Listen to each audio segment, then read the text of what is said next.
Hello, everybody, and welcome to another Wild Moments show, proudly brought to you by explore.org. Now, we're going to be doing something slightly different today.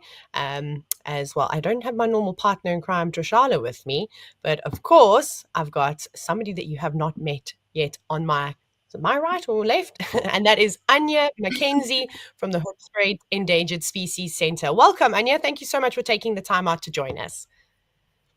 My pleasure. Oh, good. So before we get into it, I'm just going to say a couple of hellos. And for those of you that have joined us for the first time, welcome. This is a live and interactive show. So you're welcome to send through any questions that you might have for myself, or more importantly, Anya. So there's a couple that have jumped on board. We've got Bridget McKinney, we've got Zygote, and we've got Prairie Dog. And Anya, they're all very excited to talk to you. So we'll just wait for just another minute or so, and then we're going to start to get into it.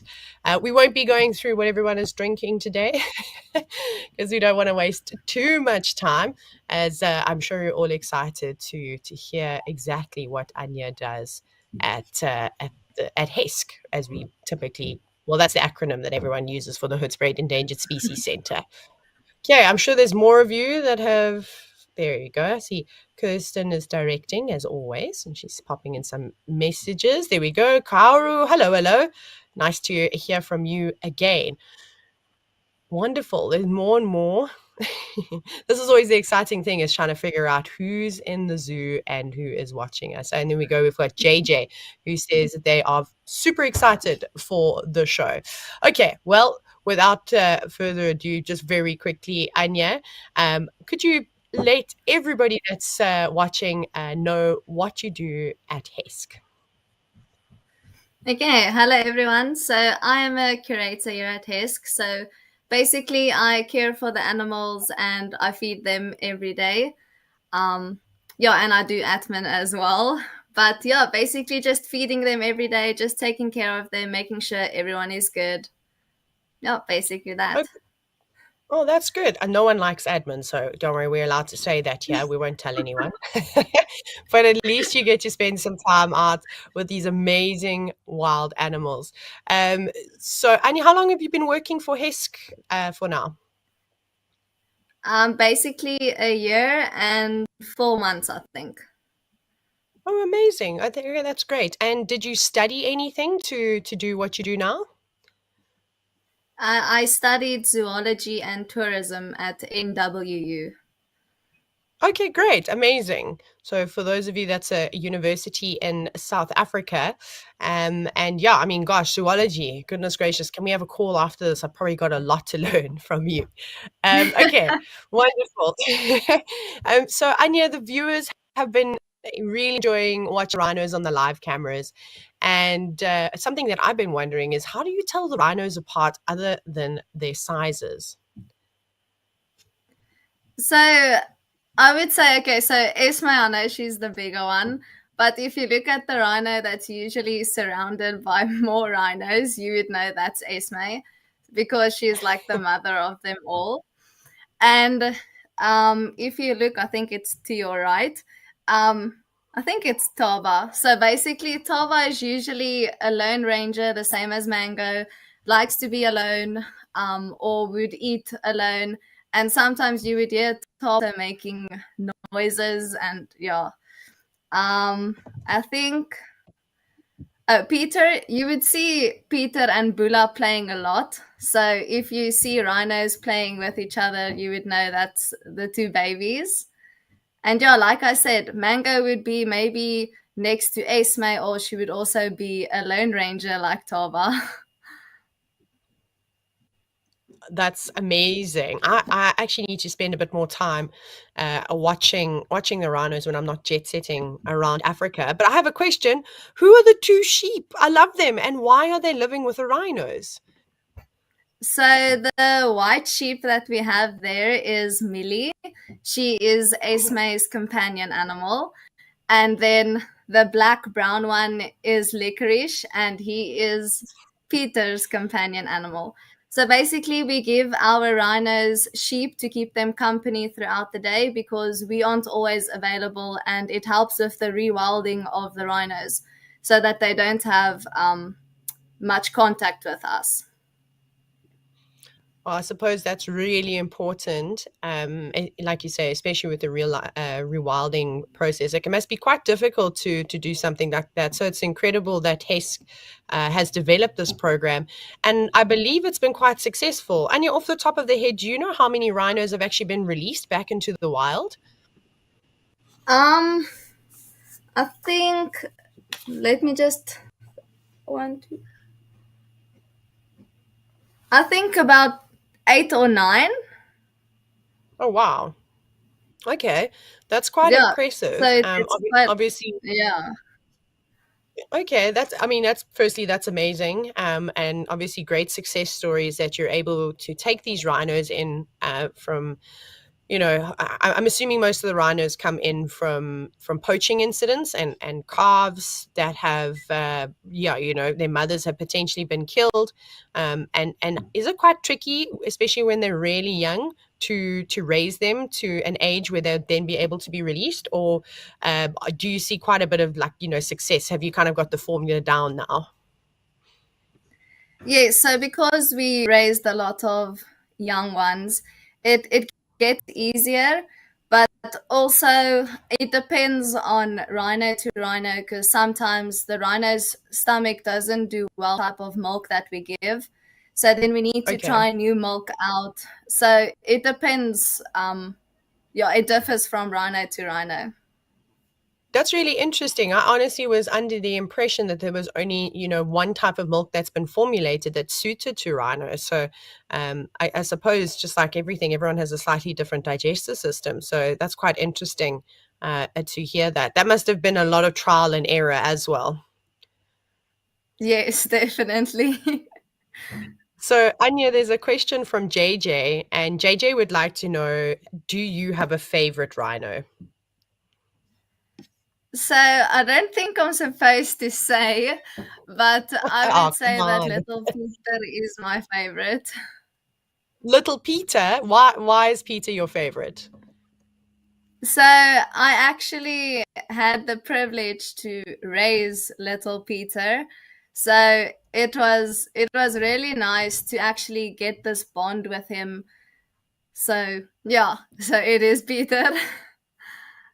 Fair enough. And well, I don't think it's any secret, but a lot of the viewers have also put Peter right up at the top of their list as their favorite. Why do you think that is? Is there something that he specifically does that kind of captures people when they watch, or is it just his personality?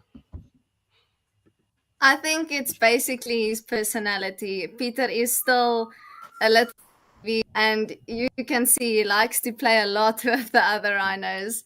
So yeah, I think it's just because he is little and he has a different behavior than the rest.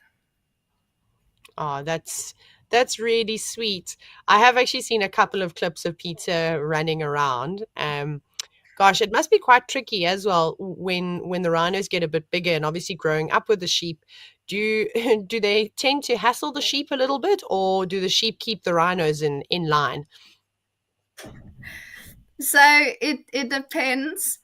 I would say Esme is chilled with Millie being around. You won't really see her chasing Millie, but if the rhinos are kept in the boma for too long, they get irritated. So anyone that's in their way, they will try to chase. Oh my goodness. I mean, to be fair, if I was a little rhino, I'd also be chasing all sorts of things around. So I suppose a sheep is the next best thing. And just leading on to that, you've mentioned that when the rhinos are in the boma for too long, that they get a bit antsy. What do they do, or where do they go when they're not in the boma? So maybe you can walk us through your daily routine with these rhinos. Okay, so because Bula and Peter is still on bottle, we feed them at 6 o'clock in the morning. And then also we keep our rhinos in the boma until 9 o'clock because the grass outside in the project doesn't really have um, nutrition at the moment because it's going to winter. So we feed them one bale lucerne, and then at 9 o'clock we open up for them.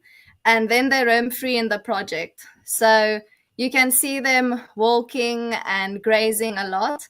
And sometimes, if it's hot, they will be trees in the shade, or you will also catch them taking a mud bath. Oh, that's amazing. So have you created some sort of artificial mud wallows for them?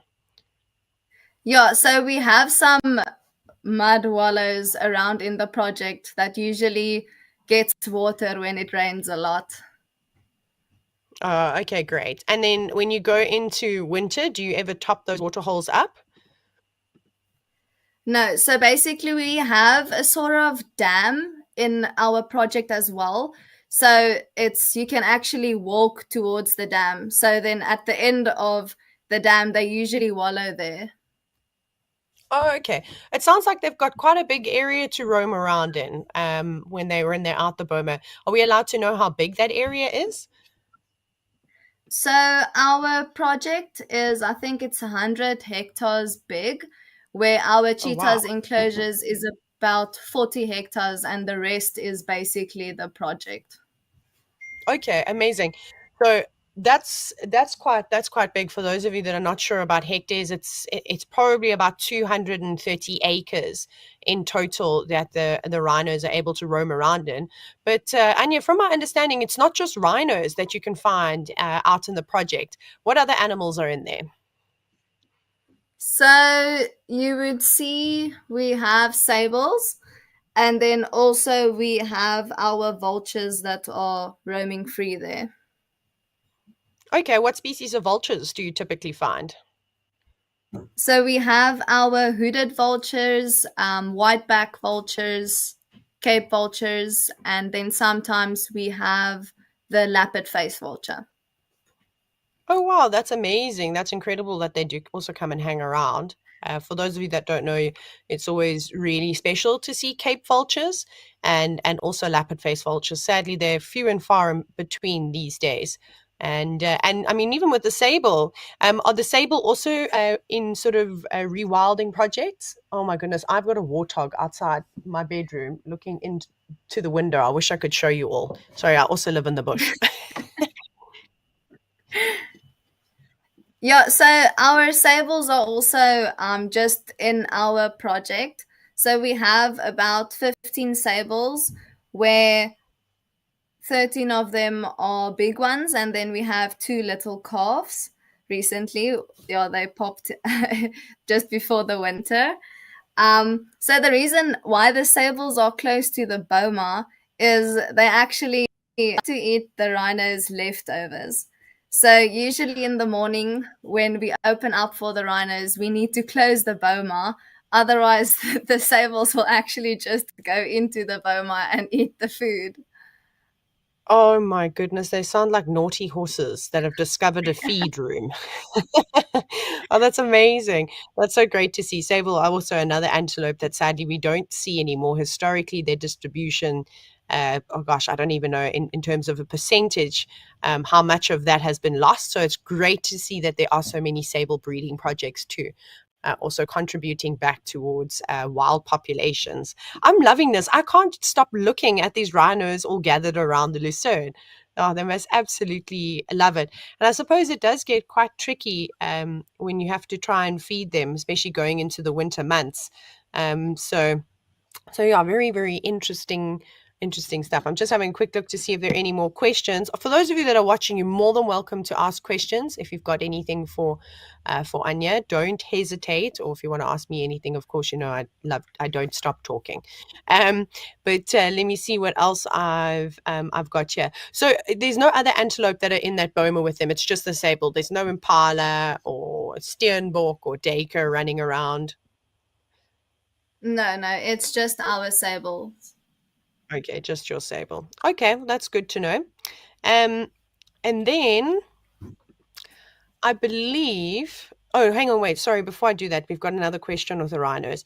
So it's from Simon, and Simon has do rhinos stay together once they go back into the wild, or do you take certain individuals and put them together and then release them? So, we would try to put the rhinos together to start their rewilding process. It just makes it easier so that we know that they are, let's take for example, that they are two going out onto a reserve, that it's not just a single rhino, so that they have company. So, yeah.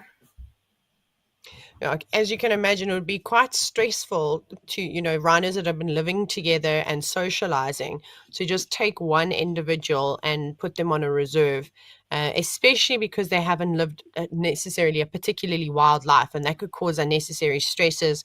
And then I suppose, end up, it could, I suppose, create a setback for them. But I'm assuming that most of your releases have been quite successful. Yes, they have been. Okay, great. And then what age do you determine when the rhinos are kind of ready to be released? Is there something specific that you look for? No, not really. I would say about 5 to 6 years old, we will start putting our rhinos in our back enclosure to start their rewilding process. So basically, for the rewilding process, it's that they are on their own. We don't go in and feed them every day. They need to graze by their own. Yeah, so Mhm. it just helps to lessen the contact with us. Okay, amazing. Oh, there we go. Jive Bunny, I was wondering where you were. You said that you've just arrived late, and just so you know, Jive Bunny has also said hello. And then we have another question here from JJ, who has said, "Will the sheep not miss the rhinos when they go, or can they go with the rhinos?" No, so the sheep will stay here at the project because just for in case we do get another orphan rhino in that the sheep can bond with.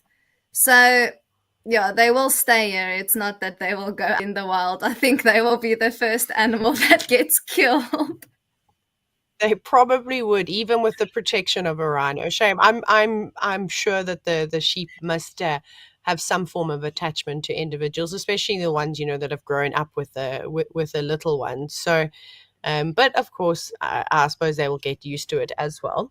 But let me see if there's any more rhino questions. Otherwise, we are going to. Oh, there we go from Jive Bunny. Jive Bunny has said, "Do all the rhinos get on, or are there some individuals that don't seem to appreciate each other?" So the rhinos do get along well. I would say maybe Peter is, because he's so little, he likes to play a lot. So he does try to take chance with every rhino. And then let's say, for example, Esme, if she gets irritated, she will push Peter away. But I won't say that they don't get along. That's important. Like you said, Esme is kind of like uh, the mother of all these little ones, making sure they kind of stay in line. And I suppose we look at young animals, they do like to cause a bit of nonsense every now and then. But right now, they're just, obsessed with consuming all of that lucerne. Okay, it doesn't look like we've got any more rhino questions coming through. So, as you know, the Hoedspruit Endangered Species Center is involved with all kinds of conservation work. And one of the other conservation aspects is cheetah and preserving their genetics, and once again, rewilding them back to wilderness areas. A very, very long time ago, the cheetah population bottlenecked to just 60 individuals. This was quite a long time ago. So, sadly, we've had to really kind of play the role of the creator and make sure we move cheetahs around regularly to just keep the genetics as good as they can be and not sort of intertwine them too much. So what can you tell me about the cheetah that we're looking at the moment? Oh, perfect timing. I'm not sure if this is Adine or Filipina. I suppose they can be quite difficult to tell apart, but both of them are king cheetahs, right? Yes, they are. Okay, so I know Trishala a couple, I think it was last week or the week before, she went into a bit of detail about king cheetahs. But Anya, can you just quickly reiterate what is a king cheetah, and how is it different from a normal cheetah? So So a king cheetah just differs with the coat. So if you look at a king cheetah's coat, you will see that the spots are more elongated. So it's more like little stripes. And then your king cheetah also has the three dominant stripes coming from the head till the tail, where your spotted cheetah is just full of spots. So to get a king cheetah, it's just that there's a gene mutation that happens in your cheetahs, and then a recessive gene is the outcome. That's the coat that you can see in the king cheetah. Oh, I mean, that's pretty impressive, especially this view now. Now you can really see how those spots have almost merged with one another, and then and created those stripes. They're so beautiful. I actually haven't, as an adult, seen king cheetah, but when I was a young girl, probably in the early 2000s, I remember visiting the Hoedspruit Endangered Species Center with my family. And we walked around. And we were able to see some king cheetah all those years ago, which was absolutely incredible. I have such fond memories of doing that. So yeah, I mean, gosh, I'd love to actually come back and maybe have a visit again. Anya, could you give us an update on the cheetahs, and are there any signs that either of them could be pregnant? So our soon to be pregnant or maybe pregnant cheetahs, they are still doing good. We started feeding them on starving days as well, just to make sure that they get enough food in. But their behavior hasn't changed much, and you can't really see, or I haven't seen anything yet. But Adine looks a bit fatter for me. I suppose they've got such a short gestation period that you won't know until like sort of the last couple of weeks, I suppose. Yeah. Oh, it's always quite tricky. And then that's really interesting what you mentioned about the food and sort of the way that you feed them. So you don't feed them every single day. No, so we feed our cheetahs only, or we feed them on Mondays, Tuesdays, and Wednesdays.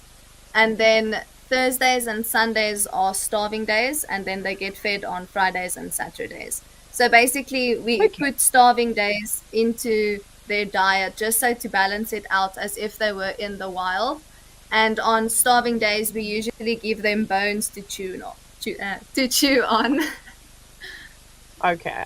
Oh, that's really awesome that you're doing that just to kind of prepare them, if they are able to make it to the rewilding process, which is incredible. As we all know, unfortunately, the big cats are not the most successful hunters. So yeah, and they get sure. I mean, to see a fat cheetah every single day, that's not something you see. So it's good to keep them healthy. And then, out of the cheetahs, do you have a favorite cheetah that you'd like to tell us about? No, unfortunately, I don't have favorites with the cheetahs. Okay, okay. I thought I'd just try my luck. Um, and just another question, seeing as we were talking about that they were pregnant, sorry, I got excited about the cheetah for a second. If they do go in labor, how long does it usually last, and what can the viewers expect to see? So it differs from cheetah to cheetah. So it depends on how many cubs they do get, because a cheetah can have up to 6 cubs in captivity. So obviously, if they have 2 cubs, the labor would be shorter than having 6. And also, if the mother is giving birth for the first time, or if it's like her second litter that she's having, because if it's her first litter, it's obviously new for her, so she needs to figure stuff out, how it goes. Absolutely. I can only imagine it gets easier as they gain more experience. And when they give birth, do they just give birth out in the open, or is there kind of like an enclosure that they're able to go into where they've got a little bit more privacy? Not that they need privacy, but like more of a secluded area. Yeah, so in our maternity unit, we have like houses. I think on the YouTube they call it birthing huts, yeah. So it is an enclosed house where they actually where there's no disturbances or anything. So they are just there, and it's also quite warm inside as well. Okay, that's going to definitely be important. Um, yeah, for those little ones and for her. So Kirst was just saying that if they go into labor, for those of you that are watching, it'll be amazing. So keep an eye out for that, because they'll definitely show the birthing huts when that sort of process comes around, which will be very cool. I'm going to have to get some sneaky updates so that I can also watch. Gosh, to see a big cat, well, any wild animal. I shouldn't just say the cats. To see one of them giving birth is very special and highly uncommon. Okay, we've got a lot of questions coming through now about rhinos. We've only got a couple of minutes left, so I think we're going to jump back towards them. And Tris Bissop was asking if Peter can tell his caretakers from other people. Yeah, so it is possible. So it was, you haven't met the team yet, but um, it was Estian, Ruan, and I that actually raised Peter.